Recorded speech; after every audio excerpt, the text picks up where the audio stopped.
ഇന്ന് ബാങ്ക് നിഫ്റ്റിയിൽ പുട്ട് ഓപ്ഷനിലാണ് ട്രേഡ് എടുത്തിട്ടുള്ളത്. ബാങ്ക് നിഫ്റ്റിയിലെ 3 മിനിറ്റ് ചാർട്ടിൽ ഈ ഒരു ഏരിയയിൽ നിന്ന് ഞാനൊരു റിജക്ഷൻ എക്സ്പെക്ട് ചെയ്യുന്നുണ്ട്. ഇവിടുന്ന് വലിയ ഒരു എക്സ്പെക്റ്റേഷൻ ഒന്നുമില്ല, ഇത്രത്തോളം മാത്രമേ ഞാൻ എക്സ്പെക്ട് ചെയ്യുന്നുള്ളൂ. 142 പോയിന്റ് ബാങ്ക് നിഫ്റ്റിയിൽ ഈ ഒരു ഏരിയയിൽ നിന്ന് റിജക്ഷൻ വരാനുള്ള കാരണം എന്ന് പറഞ്ഞാൽ ഇവിടെ ഒരു ട്രെൻഡ് ലൈൻ ഉണ്ട്. ഞാനത് ഇതിൻ്റെ ഈ ഒരു വീഡിയോ കഴിഞ്ഞിട്ട് ഞാൻ എക്സ്പ്ലെയിൻ ചെയ്തു തരാം. ഓക്കെ, ഇതിൽ എന്ന് പറഞ്ഞാൽ 350 സ്പോട്ട് ചാർട്ടിൽ 48,100 350 റേഞ്ചിൽ 60 ക്വാണ്ടിറ്റിയാണ് ബൈ ചെയ്തിട്ടുള്ളത്. ഓക്കെ, സ്പോട്ട് ചാർട്ടിൽ ഞാനൊരു 50 പോയിന്റ് മാത്രമേ ഞാൻ ടാർഗറ്റ് എടുക്കുന്നുള്ളൂ. അത് കഴിഞ്ഞ് കഴിഞ്ഞാൽ ഞാൻ എക്സിറ്റ് ചെയ്യും, കാരണം ഇന്ന് വലിയൊരു ഫോൾ ഞാൻ എക്സ്പെക്ട് ചെയ്യുന്നില്ല. ഞാൻ സ്റ്റോപ്പ് ലോസ് ഒഴിവാക്കിയിട്ടുണ്ട്. ഇനി മാനുവലി എക്സിറ്റ് ചെയ്യാന്നുള്ളൊരു തീരുമാനത്തിലാണ്. അപ്പോൾ 50 പോയിന്റ് ടച്ച് ചെയ്തിട്ടുണ്ട്. ഞാൻ എന്തായാലും ഒരു എക്സിറ്റ് ആവാനുള്ള പ്ലാനിലാണ് നിൽക്കുന്നത്. ഒന്നുകൂടെ വെയിറ്റ് ചെയ്ത് നോക്കാം നെക്സ്റ്റ് കാൻഡിൽ എങ്ങനെയാണോ.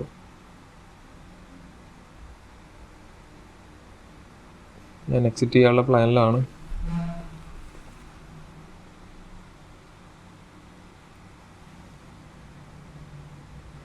ഞാൻ എക്സിറ്റ് ചെയ്തിട്ടുണ്ട്.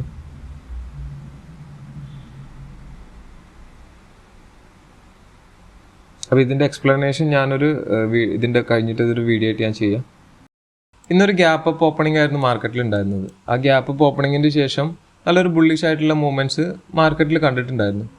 അതിനുശേഷം ഈ ട്രെൻഡ് ലൈൻ എന്ന് പറഞ്ഞാൽ 1 ഡേ ടൈം ഫ്രെയിമിൽ ഉള്ളൊരു ട്രെൻഡ് ലൈനാണ്. ആ ട്രെൻഡ് ലൈൻ ബ്രേക്ക്ഔട്ട് കൊടുത്തു, പക്ഷേ ആ ബ്രേക്ക്ഔട്ട് ഫെയിലിയർ ആയി. ആ ബ്രേക്ക്ഔട്ട് ഫെയിലിയർ ആയ ടൈമിൽ ഈ ഒരു ക്യാൻഡലിൻ്റെ ലോ കട്ട് ചെയ്ത ശേഷമാണ് ഞാൻ ട്രേഡ് എടുത്തുള്ളത്. ആ ട്രേഡിൽ തന്നെ ഞാനൊരു മിനിമം പോയിന്റ് ഒരു 50 പോയിന്റ് സ്പോട്ട് ചാർട്ടിൽ ബുക്ക് ചെയ്തിട്ട് ഇറങ്ങുക ചെയ്തിട്ടുള്ളത്. കാരണം എന്താ വെച്ചാൽ ഇന്ന് നല്ലൊരു ഫോൾ ഞാൻ എക്സ്പെക്ട് ചെയ്തിട്ടില്ല. എൻ്റെ ടാർഗറ്റ് ഞാൻ ഇത്രത്തോളം തന്നെ കൊടുത്തിട്ടുണ്ടായിരുന്നു. ആ ടാർഗറ്റ് ഹിറ്റായി. അപ്പോൾ ഞാൻ പൊസിഷനിൽ നിന്ന് എക്സിറ്റായി പുറത്തിറങ്ങി. അതിനുശേഷം ഇന്ന് നോക്കുകയാണെങ്കിൽ ഇന്നൊരു സൈഡ് വേസ് മാർക്കറ്റായിട്ട് അങ്ങനെ മൂവ് ചെയ്യേണ്ടായിരുന്നു. നമ്മൾ സ്പോട്ട് ചാർട്ടിലേക്ക് പോവുകയാണെങ്കിൽ 48,100 പുട്ട് ഓപ്ഷനിലാണ് ഞാൻ ട്രേഡ് എടുത്തിട്ടുണ്ടായിരുന്നത്.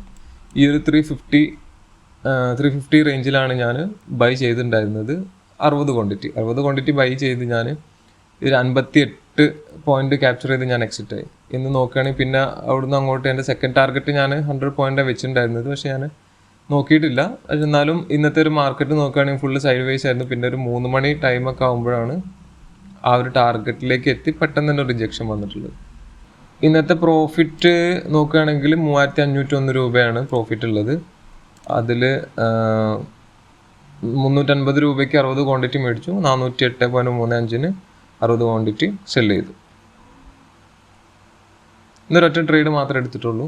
പിന്നെ ഞാൻ എടുത്തിട്ടില്ല. സിസ്റ്റം ഓഫാക്കിയിട്ട് ഞാൻ വേറെ വർക്ക് ചെയ്യുന്നുണ്ട്. അപ്പോൾ അതിലേക്ക് പോയി.